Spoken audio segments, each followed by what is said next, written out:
QVC today, but this is called a food mill. Yeah. With interchangeable plates. We have 3 interchangeable plates. There is a fine, a coarse, and let me make sure a medium. A medium. Coarse, medium, or fine textures. Yeah. And you're going to use this to make the very best mashed potatoes, sweet potato mash. Oh boy. Pureed green peas. Yep. Apples, whatever you Everything. have, right? This is modeled. This is my mom's brain, and my mom's face is right in front of me now. Viola, and she used this all the time. This is so old it's new. This gets all, look at them making mashed sweet potatoes. Notice the skin is on, because that's where all the stuff is, the good stuff. The nutrients, right? So we washed it, we baked it or boiled it, and we just pureed it. And look at how gorgeous this is. So we have all the nutrients, all the mash, ready to go. And look how delicious that is. Maybe you'll add fresh cream to that. You can add some fresh butter if you want, maybe some cinnamon. chives. But you have a beautiful puree, and this is how I fed all my kids. This is what we made baby food with. Very wow. simple. Look at that.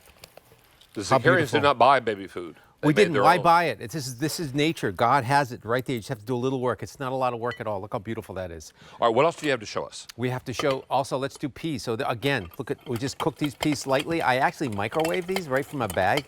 And look at how beautiful, look how gloriously green that is. Again. Chris Mincer, who is about 3,000% Italian, said, my wife is going to be buying one of these. Yep. I don't even have to blink. I know. Because she will make this, and because she had her grandmother's until it stopped working.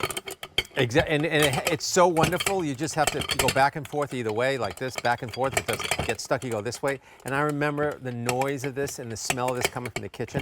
And look at this beautiful puree. Look at this, David. Can you just see how beautiful that is? Green peas. Huh? Now, applesauce. Applesauce. Applesauce, as kids say, because they can't say it at the beginning. Look, I just cooked these apples. I baked them. I cored them. I baked them. No sugar, nothing. They have a lot of natural. It's remarkable when you actually bake an apple and you taste how sweet it is. It needs nothing. And then we just, look at this. Just back and forth just like this. So this is the coarse one or the medium one, whatever you want. But look how beautiful it is. So it takes all the skin, the pectin, all the vitamins. We wash the apple first, especially now because a lot of apples in stores are coated with wax and things that are not good. And we just bottled it, and look how gorgeous. Look at that look at this dripping purity of apple. Now it's let me just taste. Amazing. I want to taste the apple. Go there and taste that. Let me taste it. No sugar, nothing. This is just how God made these apples. Yum. Isn't that amazing? They're warm. They're warm. Well, I say you do it warm. So notice I just cored them. I kept the skin. I washed it. That's where everything is. Now, passata. What is passata? When you have a pizza or when you have tomato sauce, every Italian makes passata. What's that? It's all the leftover tomatoes, especially now. It's September. Tomatoes are like all over the place, the last tomatoes. And what we do is, these are the canned ones. I just like to puree these like this. And this is how I make pizza sauce. Very simple. I take canned whole tomatoes, just like this. Maybe San Marzano? San Marzano, back and forth, back and forth.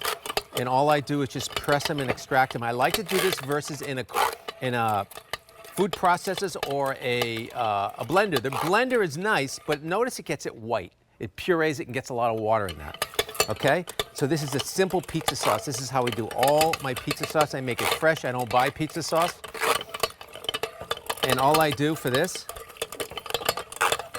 take it like that, and I put it right here. I put a little olive oil and some salt.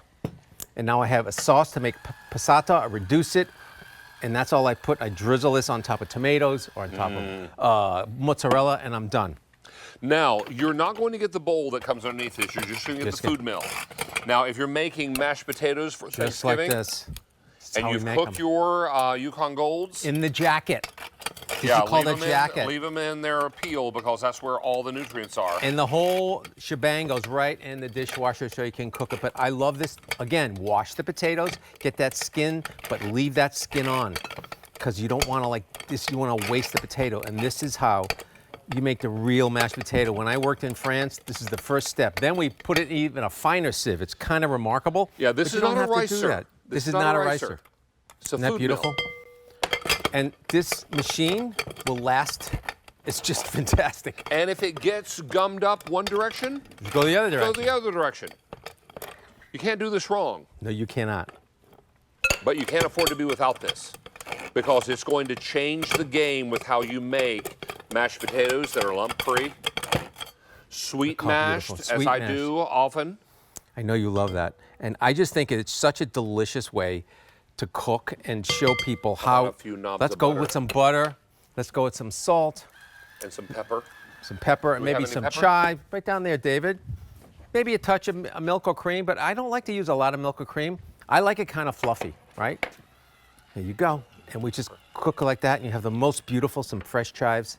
And how happy and how beautiful that is. And it's just warm, it's delightful, and the skin, you've kept all the skin intact, so you have all the vitamins in there that you need. Look at that. I mean, that's going to be mashed potatoes to end all mashed potatoes. Yeah, and it's beautiful, fluffy. Look at that. Right on. Look how easy that is, David. Might have Oh, to taste it. baby. Go right in there. Might have to taste. All right, and we get no waste. No waste whatsoever. You don't want to waste. I hate waste. I talk about it all the time. It's so creamy, Chef. So creamy, right? And again, anything works in here. Small red bliss, big chunks, but just keep the skin on. Make sure you wash it. And we're gonna make some jam. Ready? So I've cooked some raspberry with the seeds, and I'm just gonna dump it in here. You want to turn that, David? Happy to. This is the finer level. So we have 3 levels: fine, medium, and coarse. This way, we're gonna keep all the flavor of the raspberries, but the seeds are gonna stay behind. There you go. It just smells so great, right, Oh, it Jim? smells I make great. this, and you know what I do? I do this when I have berries in the fridge. I have raspberries, strawberries, blueberries, and they're not looking so good, right? Because you just can't keep going. You can't eat them all. I put sugar, 40% sugar by weight. I cook them, make a beautiful jam, and then I put it through this machine, and look how gorgeous it is. And it's a fresh berry jam. I waste nothing. Jeffrey Zakarian, nice to have you back, Waste sir. nothing. Thank you. Always a pleasure. My to pleasure. see you. And stay on the line because Megan Elizabeth, I'm coming, Mama. I told our production staff, I said, you're not new to QVC, but you're new to our